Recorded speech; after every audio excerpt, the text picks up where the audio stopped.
ఈరోజు రాష్ట్ర వ్యాప్తంగా మన వైఎస్ఆర్సీపీ జెండా ఆవిష్కరణ కార్యక్రమం ఈరోజు మన వైఎస్ఆర్ కాంగ్రెస్ పార్టీ పుట్టినరోజు దగ్గర 16 సంవత్సరాల క్రితం ఇదే రోజు వైఎస్ఆర్ కాంగ్రెస్ పార్టీ స్థాపించబడింది. అప్పటి నుండి ప్రతి సంవత్సరం వచ్చిందనో ఈ జెండా ఆవిష్కరణ కార్యక్రమం రాష్ట్రమంతటా చేసేది ఆనవాయితీగా ఉంది. ఇదే తరహాలో ఈరోజు మదనపల్లి కాన్స్టిట్యున్సీ కూడా మదనపల్లి హెడ్ క్వార్టర్స్లో మన పార్టీ ఆఫీస్ ఎదురుగా మన గౌరవనీయులు తిప్పారెడ్డి సార్ గారి ఆధ్వర్యంలో ఈరోజు వచ్చిందో జెండా ఆవిష్కరణ కార్యక్రమం చేపట్టడం జరిగింది. ఇది వచ్చిందో మా జగన్మోహన్ రెడ్డి గారు ఫస్ట్ పార్టీ పెట్టినప్పుడు ఫస్ట్ నేను ఉన్నానంటూ జగన్మోహన్ రెడ్డి గారికి తోడుగా నేను ఉంటానంటూ మన తిప్పారెడ్డి సార్ కూడా ఆ రోజు జెండా ఆవిష్కరణ కార్యక్రమం చేశారు. ఫస్ట్ జెండా మదనపల్లిలో వైఎస్ఆర్ కాంగ్రెస్ పార్టీ జెండా స్థాపించే గౌరవం ఆయనకు దక్కుతుంది.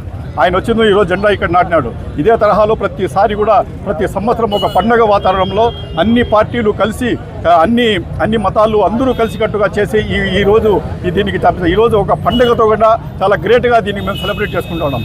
ఇదే విధంగా ఈరోజు వచ్చిన మదనపల్లి అన్ని గ్రామ పంచాయత్ హెడ్ క్వార్టర్స్లో డిస్ట్రిక్ట్ మన మండల్ హెడ్ క్వార్టర్స్లో కాన్స్టిట్యున్సీ హెడ్ క్వార్టర్స్లో ఈ జెండా ఆవిష్కరణ కార్యక్రమం జరుగుతూ ఉంది. సేవా కార్యక్రమాలు కూడా చేస్తాం జరుగుతూ ఉంది. ఇప్పుడు మెడికల్ గవర్నమెంట్ హాస్పిటల్లో కూడా రోగులకు పాలు పండ్లు పంపిణీ కార్యక్రమం కూడా మన రఘునాథ్ రెడ్డి గారి ఆధ్వర్యంలో అది కూడా చేపట్టడం జరుగుతూ ఉంది. అదేవిధంగా రక్తదాన శిబిరం కూడా రక్తదానం కూడా చాలామంది యువకులు ముందుకు వచ్చినారు. వాళ్ళు కూడా రక్తదానం చేసేదానికి ముందుకు వచ్చినారు. ఆ కార్యక్రమం కూడా చేపట్టడం జరుగుతూ ఉంది. మాకు ముఖ్యంగా జగన్మోహన్ రెడ్డి గారు నేర్పించినది ఒకటే, మనం వచ్చిందో ఎల్లప్పుడూ మనం సేవా కార్యక్రమంతో ప్రజల మనసులు దోచుకోవాలా, ప్రజలకు మేము సేవ అందించాలా, తద్వారా మన గుర్తింపు ఏదనేది వాళ్ళకి తెలియాలా. ఆ రకంగా ఆయన చెప్పిన అడుగు జాడలోనే మేము నడుస్తూ అన్ని సేవా కార్యక్రమాల్లో మదనపల్లి కాన్స్టిట్యున్సీ మొత్తం కాన్స్టిట్యున్సీలో చాలా విస్తృతంగా చేపట్టడం జరుగుతూ ఉంది. ఈరోజు జగన్మోహన్ రెడ్డి గారి పార్టీ లేని లోటు ప్రజలకు క్లియర్ కట్గా దొరుకుతూ ఉంది. చాలా వరకు ప్రజలు ఈరోజు చాలా బాధపడుతూ ఉన్నారు ఈ పార్టీ లేదు. ఈరోజు జగన్మోహన్ రెడ్డి గారు ఉండింటే దగ్గర 2,50,000 కోట్ల రూపాయలు ఒక్క రూపాయి అవినీతి లేకుండా ప్రజల ఖాతాలో వేసే ఘనత చరిత్రలో ఏ పార్టీ చేయనంత కష్టం ఆయన చేసి ప్రజలకు చూపించినాడు. ఈరోజు ఎక్కడ చూసినా ప్రజలు అప్పుడు డబ్బులు వాళ్ళ చేతుల్లో ఉండేది, ప్రతి ఒక్కరూ సస్యశ్యామలంగా హాయిగా వాళ్ళ జీవితాలు గడుపుతూ ఉండేవాళ్ళు. ఈరోజు ఈ ప్రభుత్వం వచ్చినప్పటి నుండి ఖాతాల్లో డబ్బులు లేవు.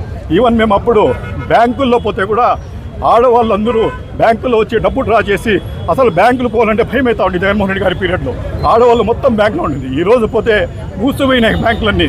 ఒక్క ఆడవాళ్ళు కూడా వచ్చినట్టు లేదు. ఎవరు కూడా ఒక్క రూపాయి కూడా అకౌంట్లో పడడం లేదు. చాలా బాధల్లో ఉన్నారు. బిజినెస్ అన్నీ వెళ్ళిపోయినాయి, ప్రతిదీ పోయినాయి. ప్రజలకు క్లియర్ కట్గా ఈరోజు జగన్మోహన్ రెడ్డి గారు లేని లోటు కనిపిస్తాం.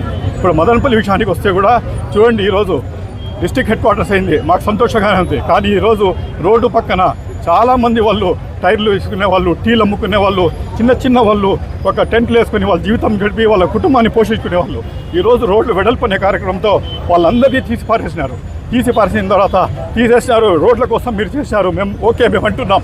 కానీ వాళ్ళకి వేరే ఒక జీవనోపాధి కల్పించాలి కదా. వాళ్ళకి ఏమీ జీవనోపాధి లేదు. ఈరోజు వాళ్ళ కుటుంబాలన్నీ రోడ్డు పాలైనాయి. వాళ్ళ గురించి పట్టించుకునే నాదుడే లేడు.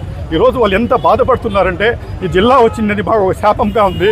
మేము ఏదో కడుపాత్రంతో మా పిల్లల్ని పోషించుకుంటా మా జీవితాన్ని గడుపుకుంటా ఉండి, కానీ ఈరోజు ఏమైంది, మమ్మల్ని అందరినీ వీధి పాలు చేసేసినారు. మాకు ఎటువంటి ఆల్టర్నేటివ్ ఏదైనా చూపించాలి కదా, మాకు ఏదైనా ఒక ఆల్టర్నేటివ్ ఇది కల్పించాలి కదా. ఏది కల్పించకుండా మమ్మల్ని నిరాశ్రులు చేసేసినారు. మేము రోడ్డు మీద మా ఫ్యామిలీస్ పడాయని చెప్పి వాళ్ళందరూ బాధపడుతూ ఉన్నారు. ఏ రోజుకైనా పేద ప్రజల కోసం ఆలోచించే పార్టీ జగన్మోహన్ రెడ్డి గారే. ఈరోజు జగన్మోహన్ రెడ్డి గారు ఉండింటే అదే జిల్లా అయింటే ఖచ్చితంగా వాళ్ళకు వేరే ఒక ఆల్టర్నేట్ చూపించి మళ్ళీ ఇది ఖాళీ చేయించేవాళ్ళు. అంటే లేకుండా వాళ్ళకి ఎవరు పట్టించుకోవడం దారిన వాళ్ళు వదిలేస్తున్నారు. అదేవిధంగా టమాటా రైతుల విషయం తీసుకోండి.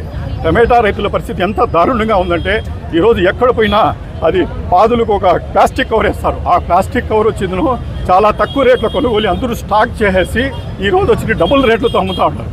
రైతులు పోయి వాళ్ళ దగ్గర అడిగినారంటే ఆ యుద్ధం వచ్చేసింది, ఇరాన్ యుద్ధం వచ్చేసింది, అమెరికా యుద్ధం వచ్చేసింది అని చెప్పి ఇక్కడ రేట్లు ఇంతవరకు పెరగల. ఓల్డ్ స్టాక్సే వాళ్ళ దగ్గర ఉన్నాయి, అయినా కూడా రేట్లు పెంచేశారు. ఈరోజు రైతుల పరిస్థితి దారుణంగా ఉంది. వాళ్ళ గురించి పోయి ఆ విజిలెన్స్ డిపార్ట్మెంట్స్ ఉన్నాయి, వాళ్ళపై దుకాణాలకు అటాక్ చేసి అక్కడ నుండి ఏదైనా ఉంటే ఓల్డ్ రేట్లకు ఇవ్వాలా తప్ప అట్లా లేకుండా వాళ్ళ గురించి పట్టించుకునే నాదుడే లేడు. ఈరోజు రైతులు టమాటా పంతులు అయితే ఆల్రెడీ నష్టపోయినారు, అప్పుల పాలైపోయినారు, బాధల్లో ఉన్నారు. తిరిగి ఏదో ఈసారైనా మా బాధలు తీరుతాయి, మాకు ఏదైనా మంచి రోజులు వస్తాయి అని చెప్పి వాళ్ళు చెప్పి టమాటా రైతులు పోతా ఉంటే వాళ్ళ గురించి పట్టించుకునే నాదుడే లేడు. వాళ్ళ పరిస్థితి చాలా దారుణంగా ఉంది.